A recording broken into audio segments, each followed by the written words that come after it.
குழந்தைங்களுக்கு கண் பார்வை கீரா தெரியணும், அதே சமயம் பெரியவங்களுக்கு தோல் சுருக்கங்கள்லாம் வராம என்னைக்குமே இளமையா தெரியணும் அப்படின்னா இந்த கீரையை அடிக்கடி உணவு சேர்த்துக்குங்க. அதுக்காக நான் நம்ம தோட்டத்துல இருந்து ஒரு கட்டளவுக்கு பொன்னாங்கண்ணி கீரையை பறிச்சுட்டு வந்திருக்கேன். கீரையை பூ இல்லாம தனியா பிரிச்சு எடுத்து தண்ணியில நல்லா கழுவி எடுத்து வச்சுங்க.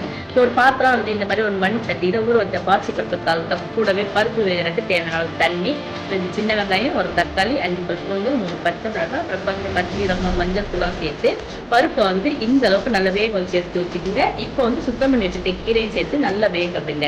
கீரையோட காம்பு பகுதியை மதிச்சு பார்த்தீங்கன்னா நல்லா மசிக்கணும். அந்த டைம் வந்து அடுப்பை ஆஃப் பண்ணிட்டு கீரை தண்ணி வந்து தனியா எடுத்து வச்சிருங்க. அதுக்கப்புறம் மசியலுக்கு தேவையான உப்பும் சேர்த்து அந்த சூட்டோட மறுநாள் நல்லா மசிச்சு விடுங்க. கீரை நல்லா இந்த மாதிரி மசிந்ததுக்கு அப்புறம் எடுத்து வச்சிருக்க அந்த கீரை தண்ணி இது கூட சேர்த்துக்குங்க. இப்போ ஒரு கடாயில கொஞ்சமா தேங்காய் எண்ணெய் இல்லைன்னா நல்லெண்ணெய் சேர்த்து எண்ணெய் சூடான உடனே கடுகு பருப்பு சேர்த்துக்குங்க. கடுகு நல்லா பொரிஞ்ச உடனே ஜீரகம், மிளகாத்தூள், பெருங்காயத்தூள்லாம் சேர்த்து தாளிச்சு அந்த கீரையில சேர்த்து நல்லா கலந்து விட்டுருங்க. அவ்வளவுதாங்க, அட்டகாசமான டேஸ்ட்ல கீரை மசியல் ரெடி.